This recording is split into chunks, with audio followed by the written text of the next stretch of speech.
સુરતમાં મુસ્લિમ ટોપીને લઈને વિશ્વ હિન્દુ પરિષદ વિરોધ કરે છે। ધારાસભ્ય ચૈતર વસાવા સહિતના નેતાઓને આ મુસ્લિમ ટોપી કોણે પહેરાવી હતી બેનર પર, અને આ મામલે ધારાસભ્ય ચૈતર વસાવાએ આ વિશ્વ હિન્દુ પરિષદ વાળા અને અન્ય લોકોની ધૂળ નીકાળી છે।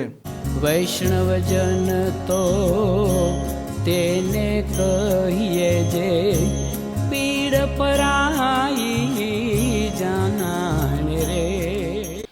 નમસ્કાર, આપ જોઈ રહ્યા છો નવજીવન ન્યૂઝ અને હું છું આપની સાથે તોફિક ગાંચી। ડેડિયાપાડાના ધારાસભ્ય ચૈતર વસાવા અવારનવાર આકરા અંદાજમાં જોવા મળતા હોય છે, અને આ વખતે સુરતમાં જે તેમનો કાર્યક્રમ થવાનો હતો તે પહેલા બેનરો લાગ્યા હતા, તેના પર કોઈ ટોપી પહેરાવી જાય છે, વિરોધ વિશ્વ હિન્દુ પરિષદના લોકો દર્શાવે છે, અને ત્યાર પછી ચૈતર વસાવા તેમના અંદાજમાં વિશ્વ હિન્દુ પરિષદ વાળા અને અન્ય લોકો છે તેમને તેમની ભાષામાં જવાબ આપે છે અને એક પછી એક પ્રહારો પણ કરે છે। સમાચારના માધ્યમોથી જાણવા મળ્યું અહીંના કેટલાક લોકોએ અમારા જે આમ આદમી પાર્ટીના નેતાઓની અહીંયા સભા નહીં થાય, આમ આદમી પાર્ટીના લોકો ભેગા નહીં થાય, પોતાના હકની વાત ના કરે, પોતાના અધિકારોની વાત ના કરે, એ રીતે નિમ્ન કક્ષાની રાજનીતિ એ લોકો કરે છે।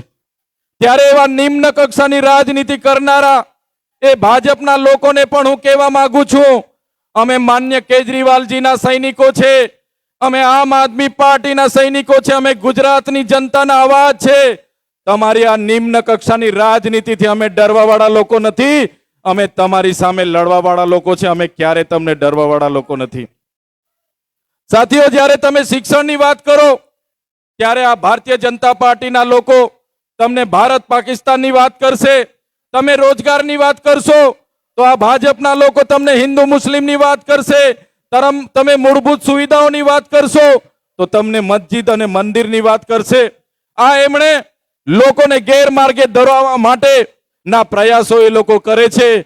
પણ અહીંયા ઉપસ્થિત હજારો મારા વડીલો, મારા યુવાનો, મારી માતા બહેનોને હું સલામ કરું છું કે આ ભાજપની તાનાશાહી પણ તમે ઝૂક્યા વગર, આ ભાજપની દાદાગીરી સામે તમે ઝૂક્યા વગર, આ ભાજપના નેતાઓની ગુંડાગીરી સામે તમે ઝૂક્યા વગર આજે હજારોની સંખ્યામાં અહીંયા ઉપસ્થિત થઈને એ લોકોના ગાલ પર તમે તમાચો મારી દીધો છે, એ બદલ તમને હું અભિનંદન આપું છું।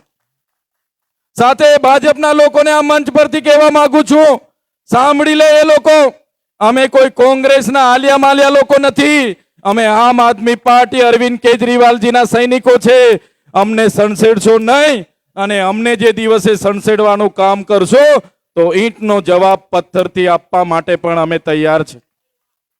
દેશના બંધારણે અમને અધિકાર આપ્યા છે, દેશના બંધારણના અમુકે અમને કીધું છે સમાનતા, સ્વતંત્રતા, બંધુતા, લોકશાહી, ધર્મનિરપેક્ષતા, અને એના અંદર અમને અધિકારો મળ્યા છે।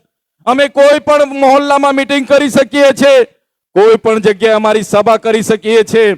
ત્યારે ભારતીય જનતા પાર્ટીના લોકોને અમે કહેવા માંગીએ છીએ, આ પ્રકારની સભાને રોકવા માટે, અમારા લોકોની મીટિંગોને રોકવા માટે, અમારા નેતાઓને ખોટા ચિતરવા માટેના પ્રયાસો બંધ કરી દેજો, અને અમારી સભાઓને અટકાવવાના પ્રયાસો બંધ કરી દેજો, અને અમને છંછેડવાનું બંધ કરી દેજો। નહીં તો અમારા લોકોને છંછેડવાનું કામ જો તમે કરશો, અમારા લોકોની સભાઓને અટકાવવાનું કામ કરશો તો આવનારા દિવસોમાં પૂરા ગુજરાતમાં સરકારની સભાઓને પણ અમે અટકાવીશું, સરકારના એક પણ કાર્યક્રમો અમારા વિસ્તારમાં થવા નહીં દઈએ।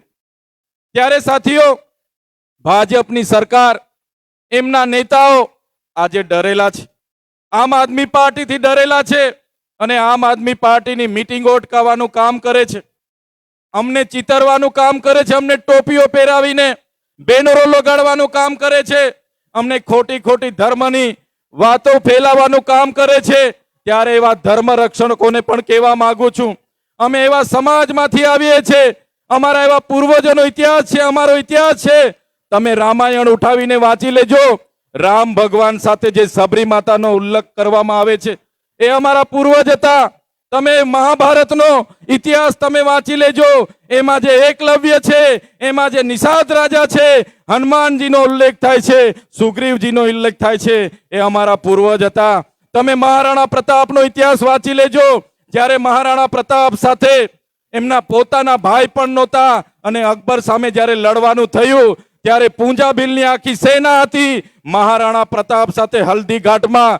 એ મોગલોના શાસકો સામે એ યુદ્ધ લડનારા જો કોઈ હોય તો અમારા પૂંજા ભીલ અમારા પૂર્વજો હતા. તમે મહારાષ્ટ્રના શિવાજી મહારાજનો ઇતિહાસ વાંચી લેજો.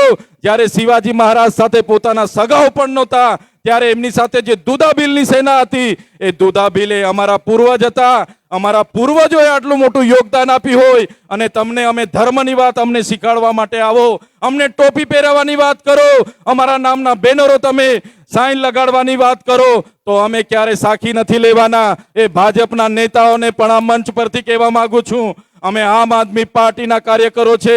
આમ આદમી પાર્ટી એ ક્રાંતિમાંથી બનેલી પાર્ટી છે, આંદોલનમાંથી બનેલી પાર્ટી છે. અમે બધા લોકો ક્રાંતિકારી લોકો છે. ગુજરાતની જનતાને અમે ન્યાય આપવા માટે મોતને મુઠ્ઠીમાં લઈને નીકળ્યા છે. ત્યારે તમારી આવી નિમ્ન કક્ષાની રાજનીતિથી અમે ડરવાના નથી. આ પ્રકારના સમાચાર માટે નવજીવન ન્યૂઝની આ ચેનલને લાઇક શેર અને સબસ્ક્રાઇબ કરવાનું ભૂલતા નહીં. નમસ્કાર.